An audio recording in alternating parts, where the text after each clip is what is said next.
हे ऊस आहे 1307चं रोप तयार झालेलं आहे, ऊसाचं रोप.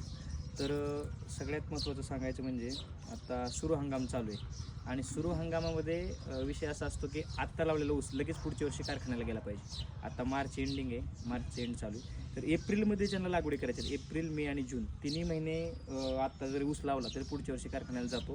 कारण का मार्च एंडपर्यंत पुढच्या वर्षी कारखाना चालणार आहेत. काही कारखाने एप्रिलपर्यंत सुद्धा चालणार, कारण ऊसाच्या लागवडी जास्त झालेल्या आहेत. तर सांगायचा मुद्दा असा, व्हरायटी सिलेक्शन करताना किंवा एखाद्या वाणाची जात निवडताना म्हणजे वाण निवडताना ऊसाचा लवकर तयार होणारा, परिपक्व होणारा, आपण आता जिरायत बागेत कसं 86 वगैरे निवडतो, 86 कट झाला की लगेचच तो मोडला जातो.